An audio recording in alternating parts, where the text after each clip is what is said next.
Hi and welcome back to Tom's Dotson Garage. I have a very small update to share with you. I have been sorting my hardware because I finally secured a place that's going to be doing the plating of the bolts, brackets, and other hardware. Now, I had asked them, is there anything specific I should do to prepare the hardware before I send it in? And they said, well, generally a little bit of dirt's okay. They're going to be stripped of their current plating, which costs a little extra, but the only thing that it can't have is paint on it. As it turns out, some of this has paint on it and some of it has undercoating on it from when the car was undercoated. I'm not going to send anything up to the plater with undercoating or paint on it. And I have to strip that stuff off somehow, whether mechanically using wire brushes or other methods, or chemically, like this pail of carburetor cleaner that I have here. This is very caustic stuff, so I do err on the side of caution with it and use safety glasses and rubber gloves when dealing with it. But it does make short work of stripping off paint and dirt, as well as residual undercoating. Some of the parts that have undercoating on them need to have the undercoating stripped off before they can be sent out for plating. And for something like this, a scraper works really well. It's very old and brittle, and it comes right off nice and easy. Nice little chunks. Of course, I vacuum all this up after I'm done with this, but this will be nice and clean and free of 99.99% of undercoating before I send this off for plating. I'm going to bring you all in for a closer look on my process so that you can see what I've been doing over the past couple of weeks. I'm going to use these screws as a good example on what I've been doing, but this is representative of pretty much everything I've looked at and done so far. I check each hardware bit, whether it's a screw, a bolt, or a washer, for any kind of burrs around the head. If there are some burrs on the head, I simply take a file, give it a couple of passes, and it's smooth as glass. Now, these burrs occur because sometimes these are pretty tight and they're hard to remove, and the metals that they used for these bolts and screws is relatively soft. So they clean up real easy as a result of that softness as well. But when the car came apart, some of the bolts and screws just got slight burrs on them. And I don't want the plating process to be on top of those burrs. To take off the undercoating and some of the heaviest of dirt, I use a stainless steel wire brush, the carburetor cleaner in a can, the dipping type, to remove paint. So I'll dip it in there for about 20 minutes, and then I'll just use that end to get into the small spaces, or that end for the bigger stuff. And that will generally get rid of any of the paint overspray that was on this one, and a lot of the pieces inside this particular bucket had overspray on them or had grease build up on them. And some of the parts, a lot of the parts, the screws and bolts that are on the suspension, to send those off and get those replated, I have to take it apart a little further. But at the factory, they applied paint markings. That lets everybody know on the assembly line that, hey, these bolts were checked and they're tight and they're okay. But I can't send it to the plater that way. I am taking so many pictures with my phone so that I know exactly which bolts go where and have the exact type of plating they need and the paint markings, because I am going to try to replicate these paint markings when I put this vehicle back together. It's also worth noting not every single bit of the hardware on the car is either in yellow zinc or clear zinc.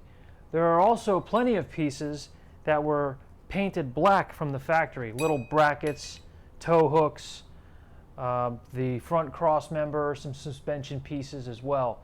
And those pieces I plan on having powder coated in the original style finish. That way they're very durably refinished, look new, and will stay looking that way for a long time.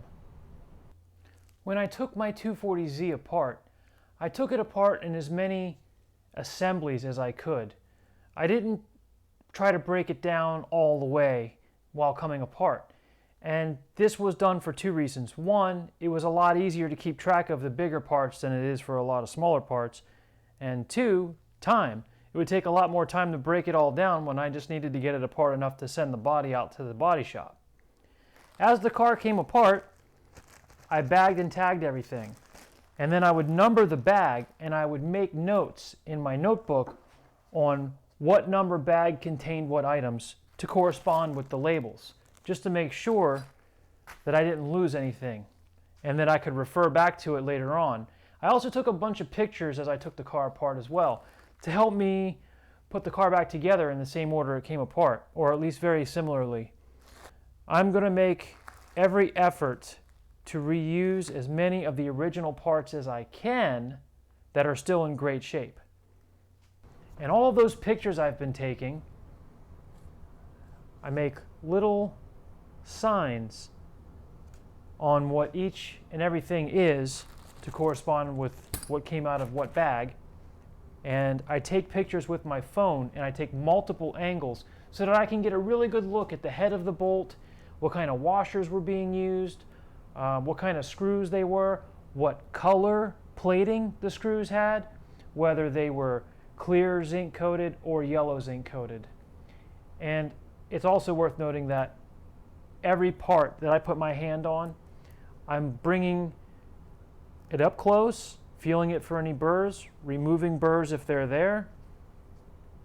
And I'm also, if for some reason I can't tell exactly what color the plating is, because it can be kind of hard on some of these, I have a lamp that has a magnifying glass on it. And I put it under there and I give it a real good inspection as well to really see what color it's supposed to be. And then I sort it accordingly, and hopefully I will have the stuff inside the garage here broken down within another month or so.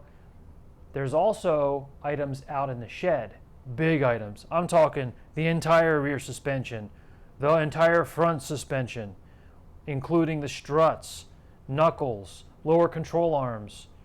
All that's still bolted to the cross member.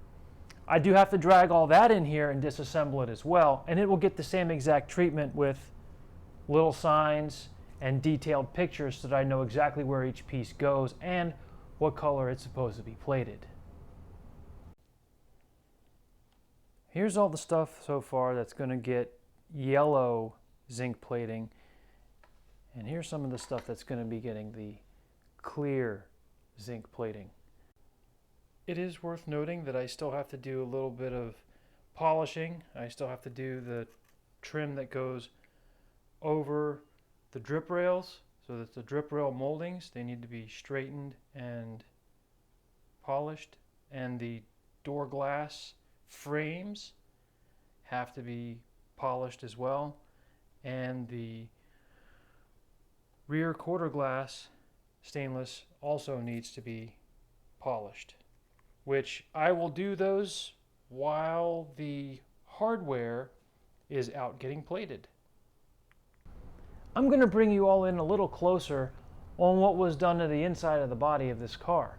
I'm going to switch over to my phone so that I can really get into some places and show you just the level of work that the body shop did for me. All right, let's get you guys in here. Kind of give you an idea.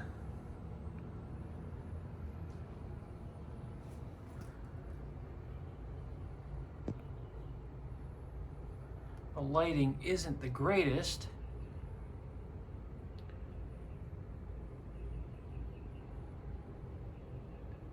I guess the biggest shame of this is This is all really nice, and you'll never see it.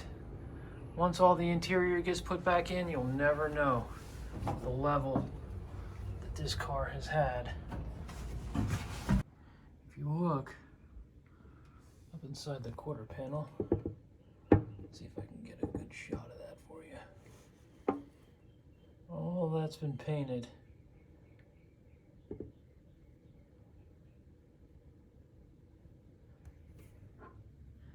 On both sides.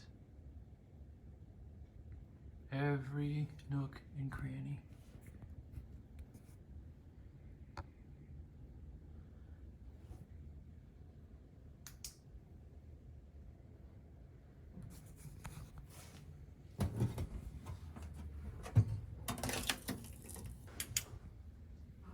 For tool storage, which is an awesome feature. I love that about this car. It's one of the many things I love about them. Just fantastic. And that's where we're at right now. Thank you so much for stopping by and watching this video. Thank you to all of my subscribers. I really appreciate your words of encouragement and anecdotes and stories in my comments section. I didn't expect the reaction that I got. It was very heartening to see the reaction I got from all of you out there watching. Thanks again for stopping by. We'll see you next time.